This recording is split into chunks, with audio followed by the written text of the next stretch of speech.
எங்க போன செல்வி? நான் தான் மாமா வீட்டுக்கு போயிட்டேன்ல. அடடடட செல்வி, நான் புள்ளி வைக்கிறதுக்கு முன்னாடி நீ கோலமே போட ஆரம்பிச்சிட்ட. திருவிழாவுக்கு ஒண்ணு வர சொன்னதே பரீட்சைக்கு விட்ட லீவ் முடியறதுக்குள்ள எப்படியாவது உன் மாமா மனசுல இடம் பிடிக்கணுங்கிறதுக்காக தான். அப்பா, மாமா விஷயத்தை என்கிட்ட விட்டுருங்க.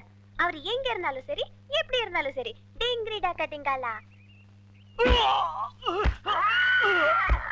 தோக்க மாட்டேன், தோக்க மாட்டேன், தோக்க மாட்டேன். தன்னை ஒருத்தன் தாண்டி போனாலே தாங்கிக்க மாட்டான் இந்த யுவராஜ். அவன்கிட்ட போய் தோத்துட்டு வந்து நிக்கிறீங்களா? நான் அவனை ஜெயிக்காம விட மாட்டேன், ஜெயிக்காம விட மாட்டேன். Come on, quick, quick, quick. What nonsense, idiot. போயா. தம்பி நீங்க யாரு? யோ, எடுத்து வைங்கயா, எடுத்து வையா. தம்பி நீங்க யாரு தம்பி? புரியலையே. போயா. யோ, எடுத்து வைங்கயா. நீங்க இந்த ஊர் தானே? நான் யாரு என்னன்னு யாரும் கேட்க கூடாது தெரியுமா?